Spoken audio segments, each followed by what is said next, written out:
Hoy vamos a mirar lo que sería la tercera parte del tema acerca de los ministerios. Nos quedó pendiente un ministerio. ¿Qué hemos visto hasta el momento? Hemos visto dones, operaciones, ministerios. Encontramos que los dones simplemente son herramientas que Dios nos da y que nosotros podemos administrar para servir a otros. Las operaciones son las manifestaciones del Espíritu Santo que Él da para demostrar la naturaleza espiritual del Evangelio de Cristo. Como dijo Pablo, yo no he venido a predicarles un evangelio en palabras, sino con demostración, con las manifestaciones del Espíritu Santo, sanidades, milagros, fe, palabra profética. Y hemos visto también la parte de los ministerios. Hemos observado hasta el momento 4 ministerios, son 5: apóstol, profeta, evangelista, maestro, pastor. Observamos algunas cosas importantes acerca de los ministerios. Vimos que el apóstol se diferencia de lo que serían los 12 apóstoles y se refieren en el Nuevo Testamento más al trabajo de un misionero, alguien que va a un lugar donde nadie más ha ido a llevar un mensaje específico, pero también es alguien que ayuda a que la iglesia se fundamente, a que cuando hay iglesias mal fundamentadas, mal formadas, pues el apóstol tiene como esa capacidad visionaria de observar liderazgo, de observar lo que se necesita para que la iglesia se fortalezca, crezca, avance un poco más. Vimos el ministerio de profeta, encontramos que existe el don de profecía, operación profética y el ministerio de profeta. Vimos también su diferenciación, ¿no? La operación profética es lo que el Espíritu Santo opera en cada creyente para que la palabra de Dios no llegue a ser un libro normal, un libro cualquiera leído y la predicación sea simple retórica y se convierta en una palabra poderosa, en una palabra que aviva los corazones, que dispone. Esa operación del Espíritu Santo la que permite que el mundo sea convencido de pecado, de justicia y de juicio, y que la iglesia, cuando escucha una predicación, sea edificada, fortalecida, consolada. Vimos respecto al don de profecía, y pues en ese caso ya estamos hablando que en el don sí se da ese, el Señor te dice, en el don sí se da ese manifestación del Espíritu Santo también, obviamente porque el Espíritu Santo es el que está con nosotros como iglesia, para hablar cosas específicas a personas específicas, pero que el don viene a ser más un activador de la parte profética o de un mover profético en un lugar o momento específico. Pensamos, por ejemplo, en aquellos que dice que los profetas hacían llamar a los tañedores para que ellos tocaran instrumento y mientras tocaban instrumento se generaba ese ambiente profético que permitía que pues la palabra de Dios fluyera de una manera diferente. Pensamos que eso sucede con quien tiene el don, por eso pensamos que muchos de ellos son, por ejemplo, los músicos, tienen ese don de profecía que mientras tocan el instrumento, mientras cantan, pues también están ejercitando ese don y mientras lo hacen, están creando un ambiente que prepara los corazones para la palabra de Dios o prepara los corazones para una administración específica. Y vimos el ministerio de profeta que ya tiene que ver con el carácter del profeta y en ese caso sí estamos hablando un poquito de que el profeta tiende a confirmar lo que Dios ha venido hablando a la iglesia, porque pensamos en la operación y nos damos cuenta que en la operación significa que el Espíritu Santo habla a todos los creyentes a través de la palabra de Dios. Y el profeta realmente en el Nuevo Testamento no guía a la iglesia, porque en el Antiguo Testamento era el profeta quien guiaba, porque el Espíritu Santo no estaba dispensado, no estaba sobre todos los israelitas, en ese caso, que son los que servían al Señor en su época, sino que el Espíritu Santo viene en el Nuevo Testamento a guiar a la iglesia. Todos los que son guiados por el Espíritu de Dios son hijos de Dios. Así que todo creyente tiene esa operación del Espíritu Santo profética, pero a veces Dios viene hablando palabras a través de una persona, a través de otro, en una conversación. Dios va dando como esas pistas, esos señalamientos para ir orientando a alguien respecto a algún asunto en particular. El profeta confirma principalmente esos asuntos. Eso en el Nuevo Testamento. Vimos el ministerio de evangelista y encontramos que el evangelista, su trabajo real es llevar a las personas a través del evangelio hasta el punto del bautismo.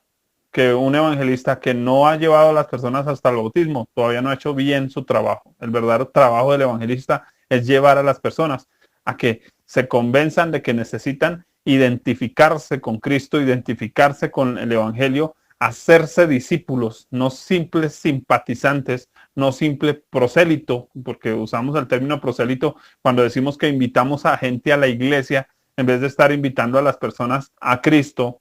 Y el verdadero evangelista no está invitando gente a la iglesia, el verdadero evangelista está llevando a Cristo dentro del corazón de las personas al punto que la persona quiere hacerse un discípulo de Cristo. Entonces, un verdadero evangelista no es alguien que invita a personas a una iglesia. Un verdadero evangelista es alguien que presenta el mensaje del evangelio de forma complementaria. Ahora, ¿por qué digo de forma completa?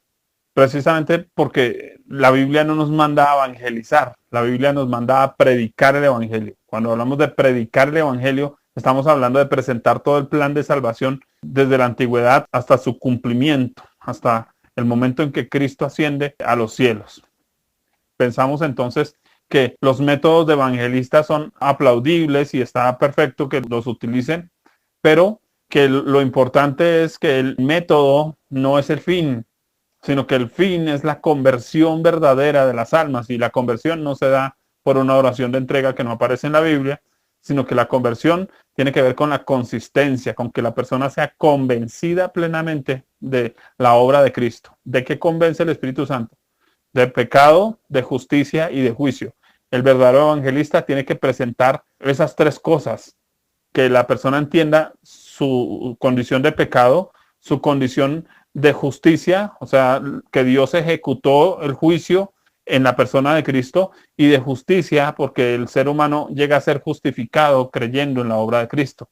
Ese es el verdadero evangelio presentado en breves palabras. Y vimos también los pastores, y en el ministerio de pastor encontramos personas que ayudan al discípulo que ganó el evangelista a crecer en su vida de piedad, en su vida de relación con Dios. Y hoy entramos a mirar el ministerio de maestro. Y recordemos que estamos trabajando de forma práctica. Estoy tratando de llevar esto a los ejemplos para que no se nos quede en simple retórica, que no se nos quede simplemente en información, sino que podamos entender cómo hay un proceso allí en los ministerios y cómo podamos nosotros identificar cuál es el ministerio que Dios nos ha entregado. Con eso en mente, el ministerio de maestro. El término maestro viene de varios significados en el Nuevo Testamento, tanto positivos como negativos. Didáscalos. Básicamente viene de la palabra que significa enseñar. Didáscalos. Alguien que tiene la capacidad de enseñar, pero también encontramos el don de enseñanza. ¿Cuál sería entonces como la diferencia?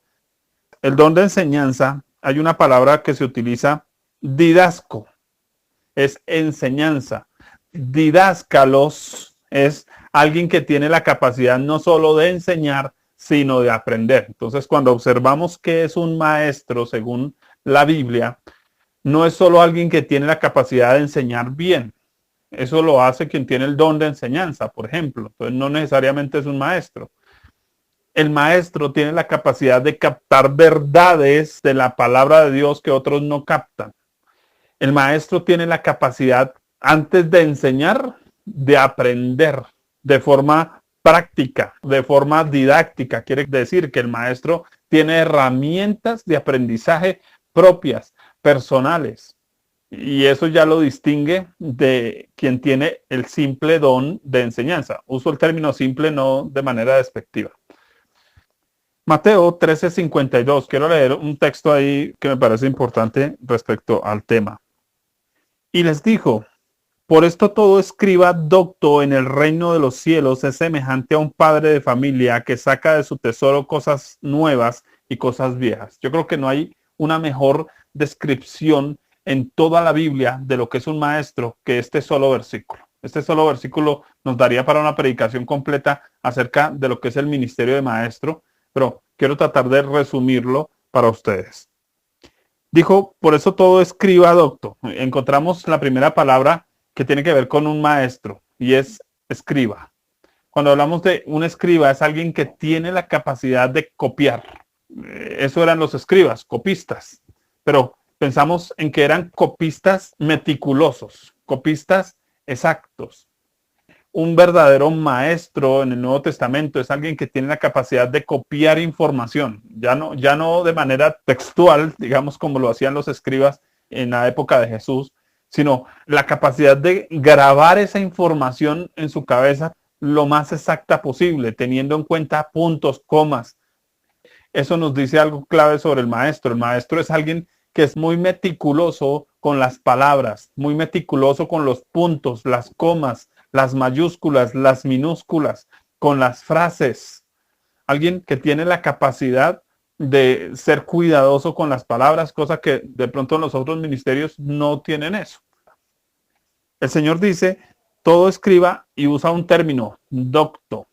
Docto significa alguien que tiene un sistema de aprendizaje. Cuando hablamos, por ejemplo, de formar la doctrina de alguien, estamos hablando de darle un sistema de aprendizaje, darle un sistema de enseñanza que no se va a olvidar. Pensamos entonces que el maestro es alguien docto, que tiene herramientas para aprender y para enseñar. Herramientas muy propias, herramientas muy particulares. Y eso ya nos dice un punto. En el Nuevo Testamento, los maestros, y lo que vamos a encontrar con respecto al maestro es que los maestros tienden a ser temáticos. Quiere decir, el maestro es muy tendiente a enfocarse en temas específicos. Encontramos, por ejemplo, maestros que son muy dados a hablar solo de la salvación. Tenemos maestros apologistas que son muy dados a la defensa del evangelio. Tenemos maestros enfocados en la familia. Tenemos, por ejemplo, a David Ormachea en nuestra época, alguien que estudia, pero su énfasis es la familia. Tenemos, por ejemplo, a un Chuy Olivares hablando de la parte apologética. Es alguien que trabaja mucho en parte de la defensa del evangelio, así que casi todas sus predicaciones terminan hablando de la apostasía, del falso evangelio, falso movimiento apostólico profético, etcétera. Siempre hay un énfasis ahí. Tenemos, por ejemplo, un David Diamond hablando de la parte escatológica. Generalmente se le da muy fácil ese tipo de temas. Conocimos pues los casos de un pastor Rabbi Zacarías, que es un maestro, o era un maestro, ya falleció, triste por su mal testimonio, por lo que pasó. Pero sacando eso aparte, pensamos que era un maestro, un expositor del evangelio desde la perspectiva científica, desde la perspectiva social. Encontramos los maestros en ese énfasis. Eso es algo muy importante y la palabra docto tiene que ver con esa parte, con esos surcos que armó, y generalmente el maestro siempre atiende a seguir siempre un mismo patrón en la enseñanza. Es diferente a quien tiene el don de enseñanza. Yo le paso un bosquejo a alguien que tiene el don de enseñanza y pues lo predica, pero ponga a esa misma persona a hacer ese bosquejo a ver si puede. De pronto no lo va a lograr hacer, porque el maestro es el que tiene la herramienta para armar el tema, organizar el tema, para detectar cómo poner cada cosa en su sitio y poderla luego presentar. Entonces, por eso hablamos de que el maestro no es solamente alguien que enseña y tiene buenas capacidades para enseñar, sino que principalmente tiene capacidades para aprender, pero muchas veces ciertos temas en específico. Dice la escritura: por esto todo escriba docto en el reino de los cielos es semejante a un padre de familia. Y esto es una clave importante del ministerio de maestro. Es que el maestro verdadero, el del Nuevo Testamento, tiene un énfasis paternal en su enseñanza. Quiere decir, él es celoso de la enseñanza que da, y es algo normal en un maestro. El maestro tiende a ser muy celoso de la información que está entregando y a quién se lo entrega y cómo le entrega. Un maestro sabe a quién le enseña y a quién no. Un verdadero maestro no está enseñándole a todo el mundo todo. ¿Por qué? Porque hay gente que no tiene la capacidad de recibir ciertas cosas. Pensamos, por ejemplo, en la persona de Cristo, que es el maestro por excelencia, reteniendo información. Hay cosas que no les enseñó a unos de sus discípulos, a otros sí. Delante de unos se transfiguró y les reveló algunas cosas que a otros no, y que a otros más atrás, discípulos de los 70 o de los 500 que aparecieron allá, no les enseñó. Él es muy selectivo de sus alumnos, él es muy selectivo de qué información da a cada quien. Ese es un padre de familia. Un padre de familia sabe que al bebé no le da frijoles con garra a medianoche, le da tetero. Que al adulto no le da tetero, le da frijoles con garra y si se los aguanta a medianoche, pues que se los coma a medianoche. Él sabe a quién da cada cosa, es muy selectivo. Por eso los maestros son muy tajantes y eso es algo que es muy común. Recién llegué a una actividad que no me habían invitado y estaba yo muy nuevo. Literalmente el maestro me dijo, qué pena, pero usted no puede estar acá. Pero yo puedo aprender, yo quiero aprender. Me dijo, no, pero usted no está apto para lo que le voy a enseñar. Entonces, por favor, retírese. Y me sacó de la clase. Pero porque yo estaba metido en una clase que no era para mí, punto. El maestro tiende a ser muy cuidadoso, muy puntual, muy paternal en ese sentido también con el tiempo, con las estructuras, con los trabajos que se están desarrollando, porque él quiere que las cosas funcionen, porque el maestro tiene la tendencia de mirar la iglesia en cuadritos, en zonas, en casillas, y encasillar cada cosa en su lugar. Dice, todo escriba docto es semejante a un padre de familia que saca de su tesoro cosas nuevas y cosas viejas. Algo que el maestro va a ver es la Biblia como un tesoro. Ahorita vamos a ver las debilidades de los ministerios, pero yo creo que si hay una fortaleza en el maestro es que él ve la Biblia como un tesoro. A él le gusta estar escarbando en la Biblia y encontrando cosas que de pronto otros no han visto. Él no solo encuentra cosas, sino que la Biblia nos dice que el maestro saca de su tesoro cosas viejas y cosas nuevas. El verdadero maestro bíblico es alguien que conoce toda la escritura, Antiguo y Nuevo Testamento, que sabe manejar las lecciones del Antiguo Testamento sin legalizar el Nuevo Testamento y sabe utilizar las lecciones del Nuevo Testamento sin liberalizar el Antiguo Testamento. Sabe utilizar y trazar las verdades tanto de Antiguo como Nuevo Testamento, como de la ley, como de la gracia, sin dañar una cosa con la otra. Sabe trazar eso de una manera perfecta. Por eso pensamos que Pablo era más que un apóstol, era un maestro. Fue formado por un maestro que fue Bernabé también. Pues eso nos hace pensar porque él supo trazar, por ejemplo, en un Romanos todo el ejercicio de la ley y cómo eso se convirtió en la persona de Cristo, en la gracia para nosotros, en la salvación para nosotros y cómo se aplica a la vida personal. Eso es lo que logra hacer un maestro. Un texto importante sobre eso. El maestro, por lo general, tiene didáctica. He utilizado esa palabra didáctica y la didáctica es la capacidad de usar elementos que facilitan el aprendizaje. Un maestro tiene didáctica, pero didáctica no es solamente que utiliza plastilina y carteleras y tableros, aunque a nosotros los maestros nos fascinan los tableros, el olor a marcador y borrador es algo fascinante. También tenemos la capacidad de crear imágenes para ampliar conceptos y ayudar a través de las palabras, incluso de la escritura, porque hay maestros que se dedican solo a escribir. Tal vez nunca predican en una iglesia, pero han escrito una cantidad de libros. Eso es un tipo de maestro, con un énfasis, porque utilizan imágenes adecuadas que ayudan a que la imaginación de las personas se meta en el asunto. Como dice en Nehemías 8:8, que ellos leían la palabra de Dios, pero le ponían de tal modo el sentido que ellos entendían la lectura. Mire que el maestro no solo lee la Biblia, él cuando la lee casi que ya la está enseñando mientras la lee. No sé si les ha pasado que a veces uno como maestro está leyendo un versículo y la persona al otro lado está diciendo, wow, yo no había visto esto. Y ya ha leído ese pasaje muchas veces, pero ese énfasis en la puntuación, ese énfasis en una frase, como que hace resaltar el versículo que se está leyendo, esa capacidad la tiene un maestro, de hacer inclusive una lectura y solo leyendo ya está enseñando, captando, obviamente porque también pues cada ministerio tiene una unción propia que Dios va a respaldar. Mientras lee el profeta, pues las personas se sienten redarguidas, tocadas, Dios les está hablando. Mientras el maestro está enseñando, las personas están captando verdades. Mientras el apóstol está leyendo, las personas están siendo animadas a cosas. Mientras el evangelista está leyendo, los inconversos están diciendo, yo necesito al Salvador. Mientras el pastor está leyendo, la gente se siente motivada a que tengo que aplicar eso en mi vida. Observamos ese trabajo de los ministerios. El ministro, que es maestro, tiene la capacidad de entender, interpretar y exponer claramente las verdades de la Escritura. Y quiero hacer aquí una claridad entre la diferencia de un maestro en una iglesia local y un maestro de nivel universal. Porque igual que sucede con los profetas, hay profetas que Dios los tiene para una iglesia local. O sea, cada iglesia local debiera tener profeta al menos dentro de su congregación. Pero pensemos en esto. La iglesia local tiene sus maestros, quiere decir, aquellos que se encargan, por ejemplo, de dictar escuelas. ¿Quién debiera dictar las escuelas en una iglesia?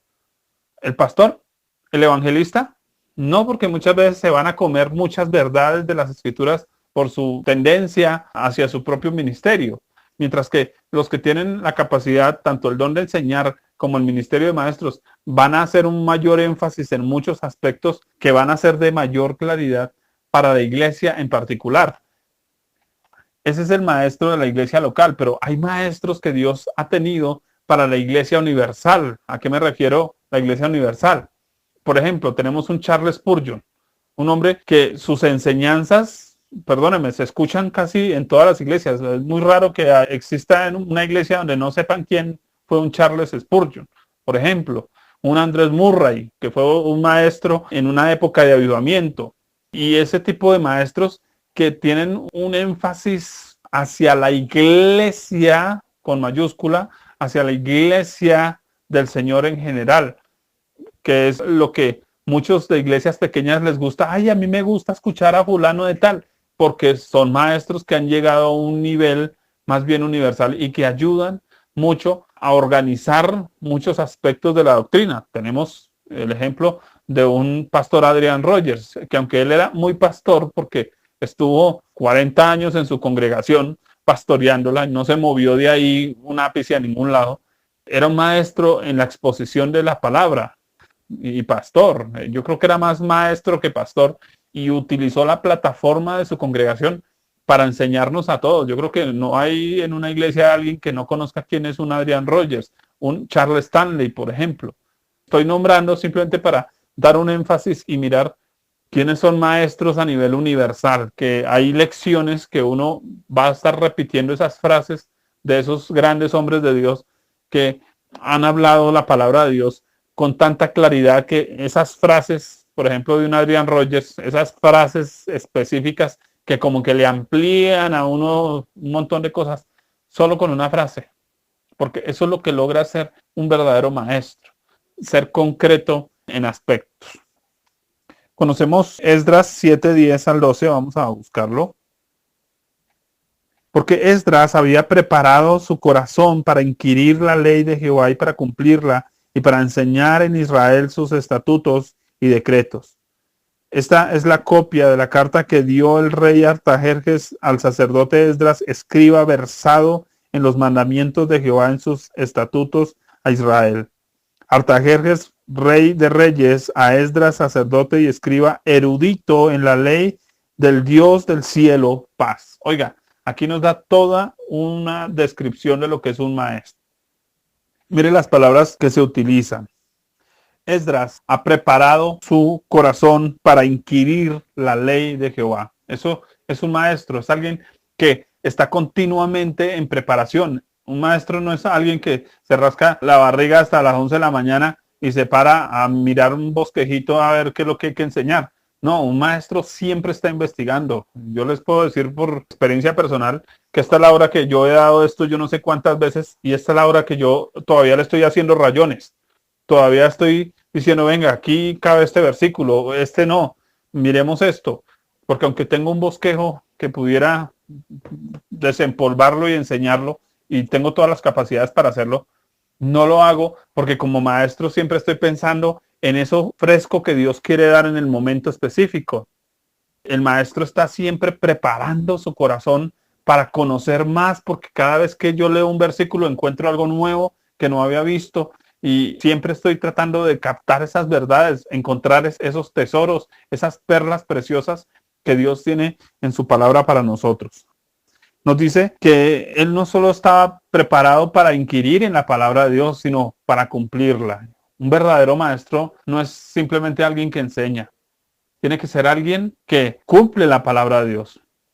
Mi esposa dice que ella dejó de asistir a una iglesia por muchos años, casi 3 años, y ella guardó su Biblia y dijo, Dios, yo no quiero saber nada de pastores e iglesias, porque la persona que fue su maestro espiritual, que durante 3 años le enseñó las escrituras de una forma magistral, ella decía, ese hombre fue un versado en las escrituras, lo que enseñaba maravilloso, resultó ser homosexual y había abusado de varios de los alumnos con que ella estudió, los compañeros. Ella dice, ¿cómo es posible que un hombre me enseñe a mí las verdades de la palabra de Dios y sea este tipo de persona en lo privado? Aquí encontramos que un verdadero maestro no es solamente alguien que tiene la capacidad de enseñar, tiene que tener la capacidad de vivir, como dice aquí, de cumplir la palabra de Dios. Nuestro trabajo no es solo enseñar, porque a veces como maestros, y hablando de las debilidades del ministerio de maestros, que a veces el maestro se echa a la locha en cuanto a que estudia la Biblia solo para enseñarla, pero deja de estudiarla para vivirla. Y un verdadero maestro tiene que vivirla. Porque hermano, de resto, usted puede ser profeta, apóstol, arcángel, San Miguel, el que quiera, pero si no cumple la palabra de Dios, si no la está obedeciendo, eso cierra y vámonos. Eso no le sirve para nada. Muy lindo que profetice a las naciones, que traiga las revelaciones más grandes de la palabra, que evangelice a multitudes, pero si no está viviendo la palabra de Dios, eso no le sirve absolutamente nada, porque un día el Señor le va a decir, yo no lo conozco a usted. Ah, en tu nombre hicimos, pero Él va a decir, yo no los conozco. Porque lo que va a hacer que seamos conocidos en el reino de Dios no es cuánto enseñamos, no es cuán sabios somos, no es cuántas profecías dimos, no es cuántas iglesias abrimos, no es cuántas almas pastoreamos, no es cuántas almas ganamos como evangelistas. Lo que va a hacer que seamos reconocidos en el reino de los cielos es cuánto obedecimos a la palabra de Dios, y es lo que un maestro tiene que hacer un énfasis absoluto en eso. Vemos a un Esdras que por eso era un sacerdote para Dios. Dice, y para enseñar, no solo la aprendía, la aplicaba, sino que predicaba de lo que vivía. Porque un verdadero maestro no es solo alguien que sabe esgrimir la palabra de Dios de manera perfecta, sino que también tiene experiencia. Un verdadero maestro no es solamente alguien que toma un bosquejo y lo enseña porque lo copió de internet y lo enseñó de manera perfecta. Como no lo están llevando a la vivencia, pues no están enseñando de acuerdo a una experiencia, porque lo que le da a uno autoridad moral para enseñar como maestro no es todos los versículos que se sabe en la cabeza, sino su experiencia, su vida, ese untarse de oveja, ese untarse de personas, ese superar sus propios problemas, sus propios conflictos, sus propias situaciones. Eso es lo que hace un verdadero maestro. Dice, esta es la copia de la carta que dio el rey Artajerjes al sacerdote Esdras, escriba versado en los mandamientos de Jehová y en sus estatutos a Israel. El término versado, y eso es clave, un maestro tiene la capacidad de escribir. Ustedes siempre van a ver un maestro con un cuaderno en la mano recibiendo un culto.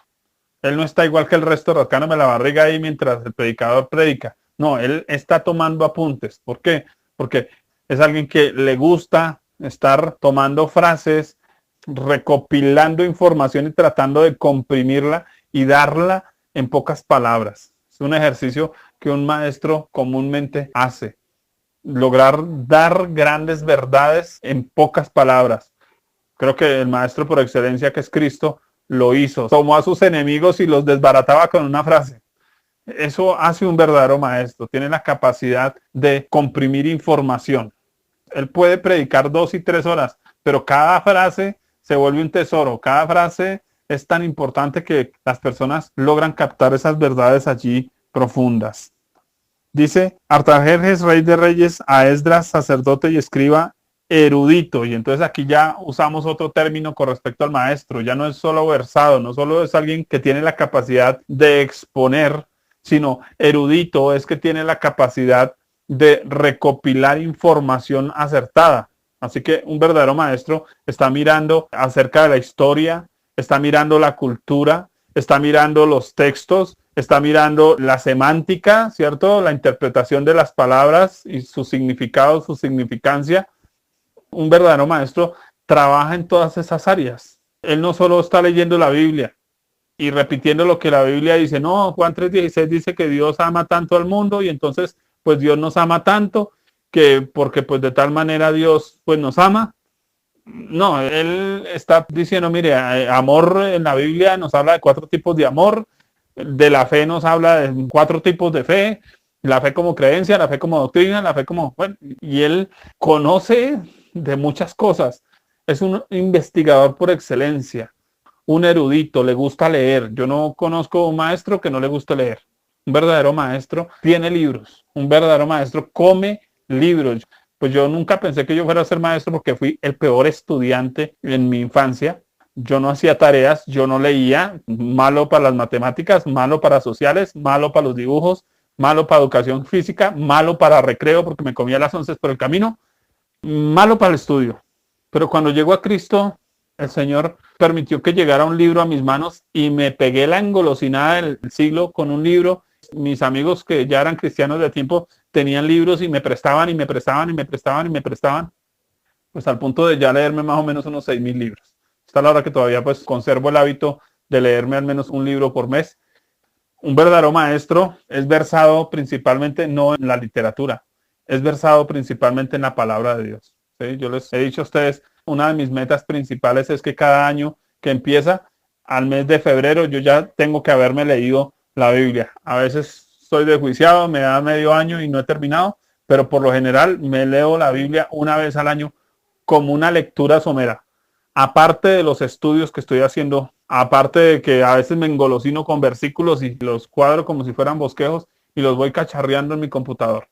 Leer, eso le gusta al maestro. El maestro que no lea la Biblia, de maestro no tiene nada. ¿Sí? Porque hay maestros que simplemente dice la Biblia, no os hagáis maestros muchos de vosotros. Hay maestros que no son maestros. Se hacen como si fueran maestros, pero nunca leen nada. Esos que se hacen como si fueran maestros simplemente repiten frases de otros porque no tienen una revelación directa de la palabra del Señor, porque no la leen, porque no la escudriñan. Les fascina repetir las frases de los predicadores que escuchan en internet, pero no están repitiendo la palabra de Dios que se aprenden por sí mismos en la escritura.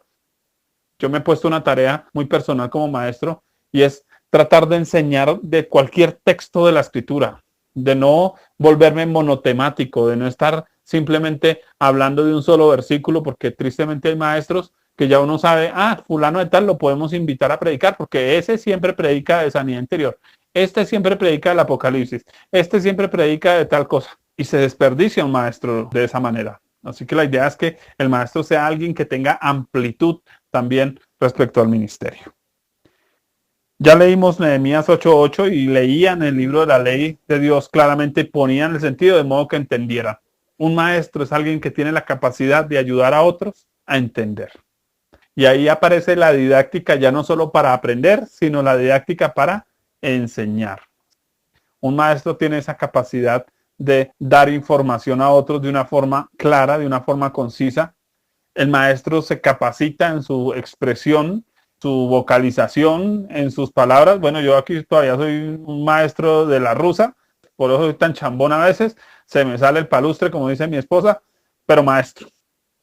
Estoy tratando siempre de expresar las cosas con la mayor claridad posible, porque un maestro tiene la capacidad de enseñar desde un niño hasta un anciano, desde una persona que lee, que es un doctor, un ingeniero, un abogado, como puede conversar con una persona que a duras penas lee y escribe y puede lograr enseñarle sin ningún problema. Eso es un verdadero maestro que tiene corazón para eso.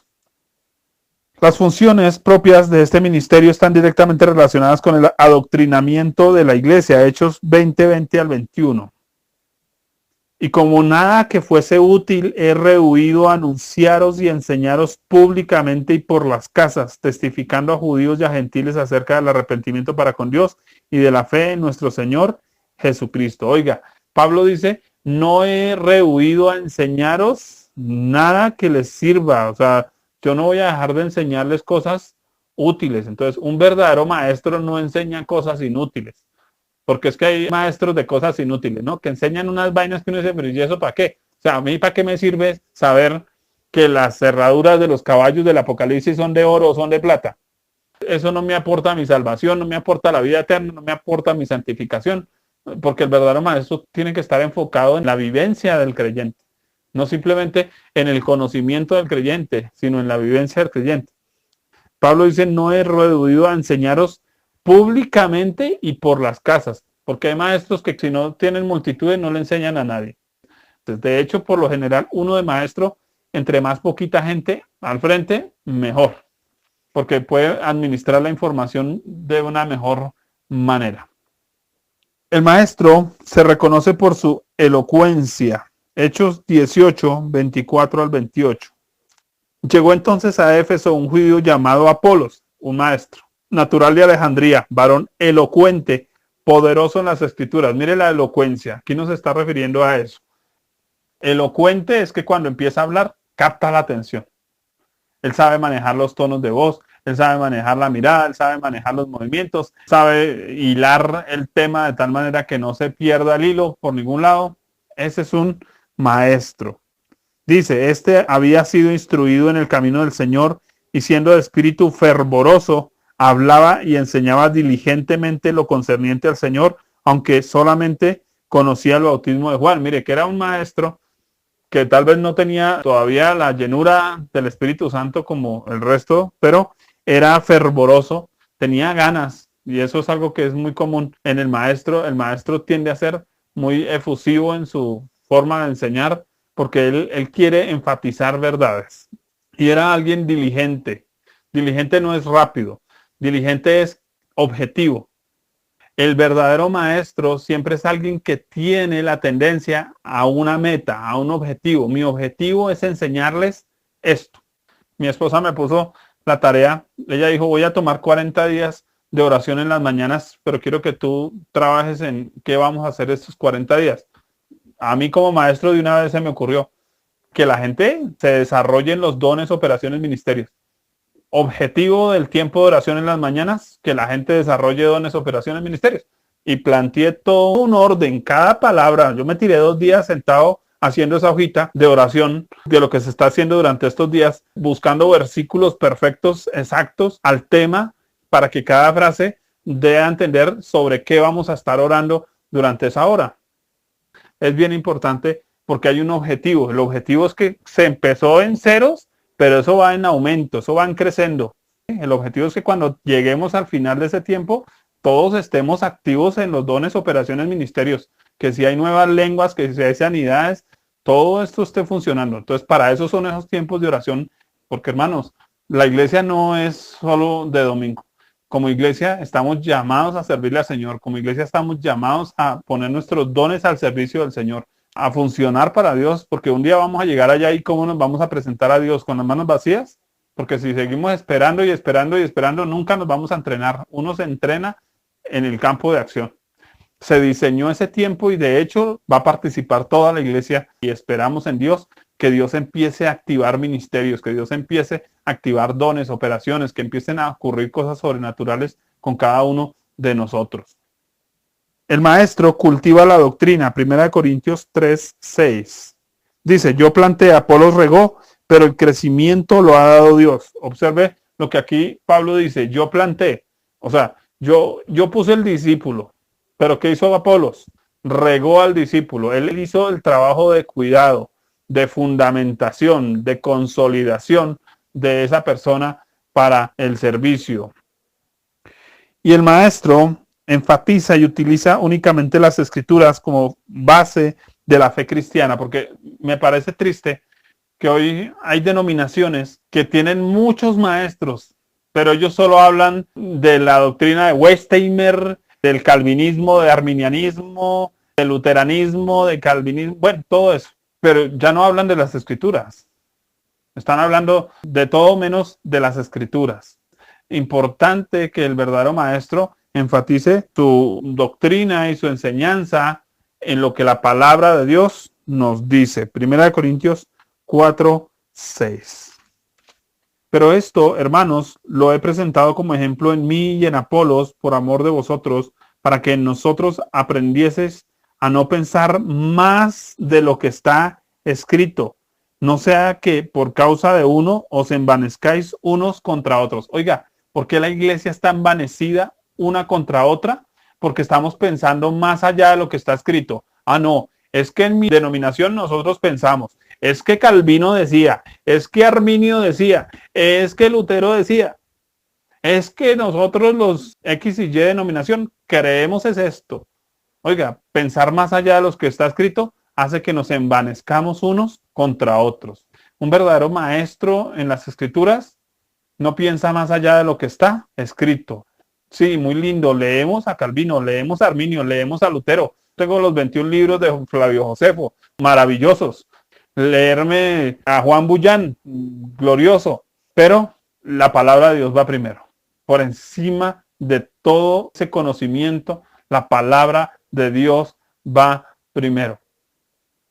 Quiero leer un texto para ir finalizando la parte del maestro y entrar a un pequeño parte que quiero tocar un momento. Isaías 30, 20 al 21. Una profecía del Antiguo Testamento acerca de los maestros. ¿Y por qué me parece importante? Vamos a leerla. Bien que os dará el Señor pan de congoja y agua de angustia, con todo tus maestros nunca más te serán quitados, sino que tus ojos verán a tus maestros. Una profecía, Dios está prometiendo que hay algo que no va a quitar del pueblo, los maestros. ¿Por qué no los va a quitar? Dice, entonces tus oídos oirán a tus espaldas palabra que diga, este es el camino, andad por él, y no echéis a la mano derecha, ni tampoco torzáis a la mano izquierda. Mire, un verdadero maestro siempre está llevando a las personas a la rectitud.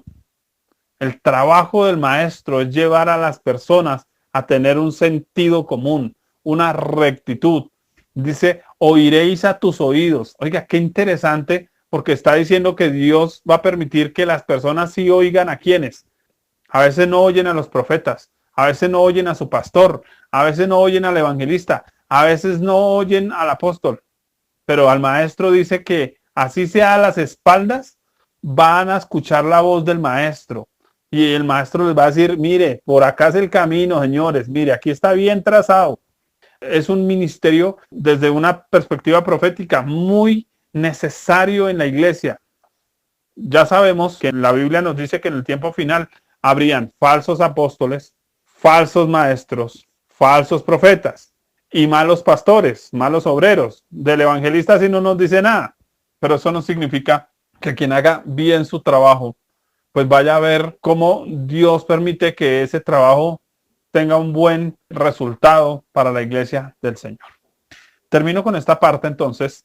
Quiero leer aquí algo que tengo en el material. Los ministros no debieran hacer la obra que pertenece a la iglesia, agotándose de este modo o impidiendo que otros cumplan sus deberes. Debieran enseñar a los miembros a trabajar en la iglesia y en la comunidad. Un maestro no tiene por qué hacer el trabajo solo. Un pastor no tiene por qué hacer el trabajo solo. Un profeta no tiene por qué hacer el trabajo solo. Un apóstol no tiene por qué hacer el trabajo solo. Un evangelista no tiene por qué hacer el trabajo solo.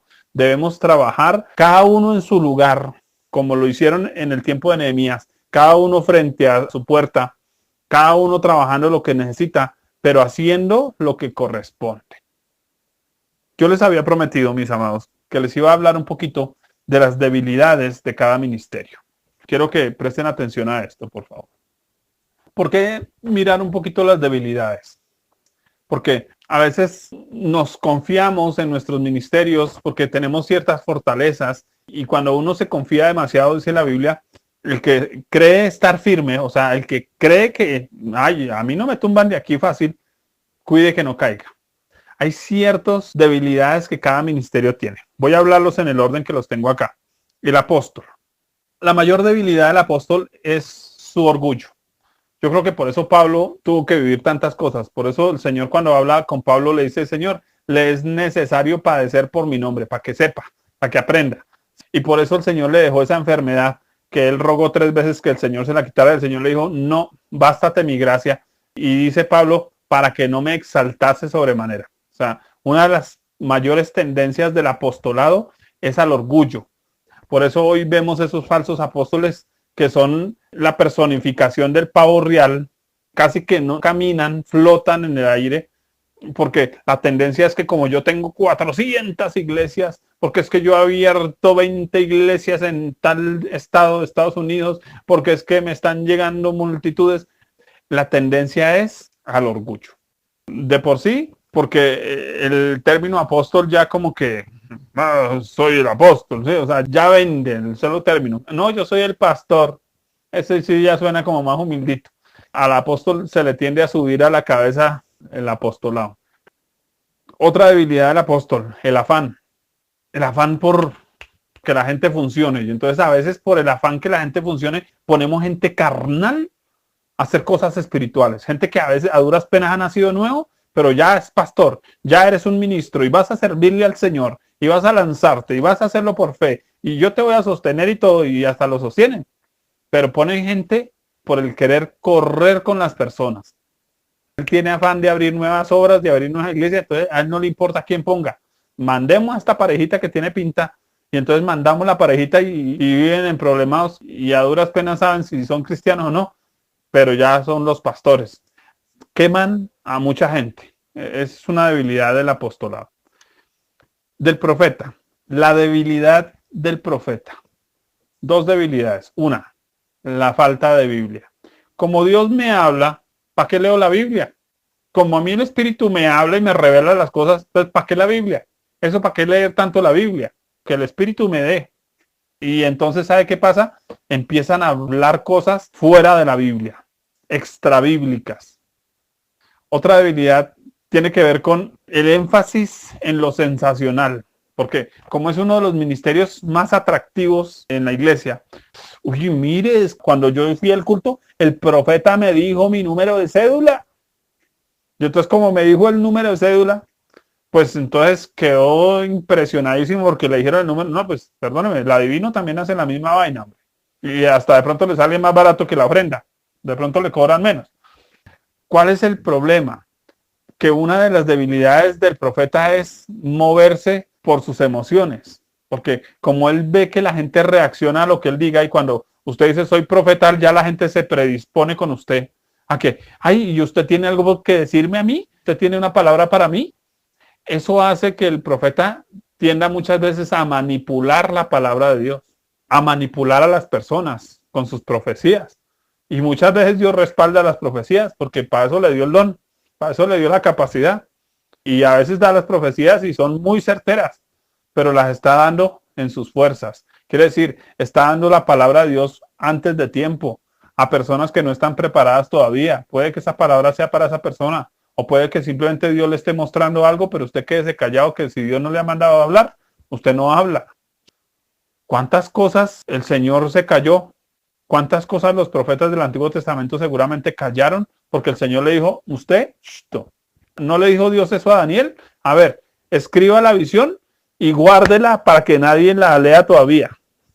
Ah, entonces el profeta no siempre tiene que estar hablando, pero una debilidad del profeta es que le gusta estar hablando sin que lo llamen a hablar.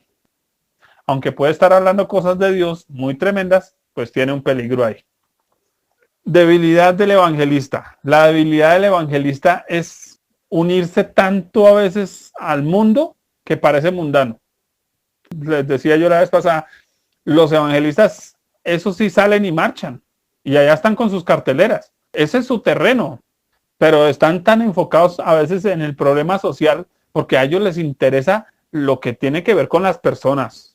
Pero aprovechamos allá las marchas para ir a llevar nuestras carteleras de Jesús te ama y recibe a Cristo en tu corazón. Y entonces se tienden a veces a mezclar tanto con la gente del mundo que pueden terminar en el mundo. Entonces, eso sucede mucho con el evangelista. Otra debilidad de evangelista, la Biblia. Tampoco le gusta mucho la Biblia. Él, desde que lea un evangelio, un parrafito de una parábola, un parrafito de un milagro de Jesús, él vive con eso feliz todo un año. Pero él no está leyendo toda la Biblia para conocer toda la escritura como debiera. Y hablo de debilidad del evangelista en esta época, no estoy hablando de la época de Jesús, porque en la época de Jesús uno ve a un Felipe exponiendo las escrituras desde el Antiguo Testamento, exponiéndolas como debe ser. Hoy los evangelistas, no, ellos solo les gusta leer los 4 evangelios, los milagros de Jesús, las sanidades de Jesús y las parábolas de Jesús. Y ellos con eso viven. Eso es un evangelista. Tiende a ser muy perezoso con el adoctrinamiento, con la enseñanza, con la profundización de las escrituras. Y otra debilidad del ministerio evangelista es juzgar al resto de los ministerios por insensibles, porque es que ustedes no ganan almas. Mire, usted es maestro y no se gana ni uno. Usted pastor y mire que solo con esos que tiene ahí no se gana ni uno. Ellos siempre están insistiéndole a todos y haciéndolos sentir culpables porque usted no se evangeliza ni un alma. Es una debilidad que tienen porque son demasiado celosos respecto a ver gente nueva en la iglesia, como sea. Los maestros, debilidad del maestro. La debilidad del maestro tiende a ser la insensibilidad. El maestro tiende a ser muy cruel. El maestro tiende a ser muy castizo, muy tajante, muy radical muchas veces. Y en ese radicalismo muchas veces hiere a las personas. Tiende a ser muy falto de amor en ese aspecto para con las personas. Porque se vuelve muy estricto, porque se vuelve muy perfeccionista. Entonces un maestro tiende a ser muy perfeccionista y eso también lo afecta. A veces demasiado cuadriculado con las escrituras al punto de que se cierra a la vivencia. Recordemos lo que el Señor le dice a los fariseos: ustedes no solo ignoran las escrituras, sino están ignorando el poder de Dios. Mire, un verdadero maestro debe vivir en esas dos cosas: la palabra de Dios, pero también en el poder de Dios. Porque si yo solo soy maestro de la palabra de Dios, pero no vivo en el poder de Dios, mi evangelio está a medias. Porque el evangelio es poder de Dios, no es solo letra. Muchas veces el maestro se enfoca tanto en la letra que está olvidando el vivir en el poder de Dios. Allí tenemos a este hombre que acabamos de leer, Apolos, que no conocía lo del Espíritu Santo. Entonces él predicaba lo que sabía de las escrituras, pero le faltaba esa partecita del Espíritu Santo. Un maestro necesita equilibrarse en esos dos aspectos. Por ejemplo, el profeta conoce tanto el poder de Dios, pero desconoce las escrituras. Eso le pasa mucho al profeta. Entonces, por eso también cualquier visión, cualquier revelación donde se coman unos frijoles trasnochados, arranca a predicar de frijoles trasnochados el domingo. Peligroso. Entonces hay que tener cuidado con eso. Y el maestro es el caso opuesto. Él no predica de frijoles trasnochados, pero no cocina los frijoles. Se los come crudos. Y entonces ahí hay un problema. Y el defecto de los pastores. Yo creo que el pastor tiene un solo defecto, que es muy crédulo. Y entonces el pastor, a veces, por ser tan crédulo, le meten los dedos a la boca, la gente abusa de él, la gente se aprovecha, la gente no le respeta sus horarios de dormir, sus horarios de comer, porque ellos saben que el pastor siempre está dispuesto y entonces a veces, por ser tan crédulo, lo manipulan, lo utilizan, lo hieren, y entonces él tiene el centro de rehabilitación para drogadictos y el drogadicto ha venido 100 veces, lo ha goteriado, le ha robado los equipos de sonido y él lo sigue recibiendo. Ese es un defecto del pastor. El pastor tiende a ser muy crédulo, muy sobreprotector, muy paternalista, y a veces, por ser tan paternalista, le corta las alas a la gente, porque los ve siempre como niños y él no quiere que crezcan. Ay, el niño tiene 18, pero yo no quiero que se vaya a trabajar porque pobrecito el niño. El hermanito ya lleva 20 años en la iglesia. Ay, pero yo no lo pongo todavía a orar porque es como que él se siente cuando yo lo pongo a orar. Entonces él le da como pena todavía, hermano, a él le da como pena. Lleva 20 años en el evangelio, pero le da pena orar. Lleva 20 años en el evangelio y todavía no quiere servir para nada en la iglesia. Porque el pastor muchas veces forma inútiles en la iglesia, porque no hay ese complemento de los 5 ministerios. Entonces vemos la necesidad y la importancia, mis hermanos, y con eso voy terminando, de que integremos los 5 ministerios en la iglesia para que podamos ver cómo la iglesia avanza, cómo la iglesia crece. Y los estoy invitando de manera muy, muy particular, muy especial a cada uno de ustedes. Hermanos, metámonos en este cuento. Porque estamos solo de visita, listo, pero metámonos en este cuento. Porque Dios quiere usarnos, porque Dios quiere hacer cosas grandes, pero no van a suceder si nosotros no hacemos que sucedan. Nosotros somos los que hacemos que sucedan porque anhelamos, porque buscamos, porque procuramos. Eso dice Pablo, ¿cierto? Procuréis los dones espirituales. Procuréis. No se les olvide esa palabra. Procuremos servirle a Dios en algo. Procuremos no quedarnos quietos, no apagarnos en nuestro ministerio, como le dijo Pablo allí a Timoteo. No apagues el don de Dios que está en ti. No lo apagues, no lo dejes apagar. Pero muchas veces nosotros lo dejamos apagar porque nos herimos con la iglesia, nos herimos con el ministerio, lo dejamos apagar por pereza, por negligencia, por desorden, porque cada ministerio tiene su pereza hacia alguna parte. Al profeta le fascina orar y ayunar, pero tiene pereza de leer la Biblia. El apóstol está tan enfocado en activismo y en actividades que olvida cuidar de su propia vida espiritual. El evangelista está tan ocupado en ganar nuevos que olvida leer toda la Biblia completa y olvida muchas veces ir a congregarse porque estás ganando almas, pero ya no quiere ni congregarse. El pastor está tan ocupado cuidando las 4 ovejitas que tiene que está olvidando que el mundo entero necesita ser ganado también para Cristo y que necesita sacar esos hijitos allá que ya están estarados de llevar 20 años en la iglesia sin hacer nada y sacarlos y ponerlos a funcionar. El maestro está tan enfocado en su Biblia que deja de orar, que deja de ayunar, que deja de hacer otras cosas también espirituales que necesita hacerlas. Así que, mi hermano, la invitación a cada uno de ustedes es dispongamos nuestro corazón para que Dios nos use.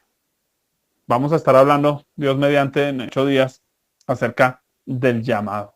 Esperamos poder tomar ese tema y empezar a observar ya un poquito el llamado que Dios tiene para cada uno de nosotros. Espero que cada uno haya podido identificarse o identificar algo en su ministerio de manera personal, de manera particular, para que pueda ir enfocándose hacia lo que Dios quiere para su vida. Mis amados, Dios les bendiga.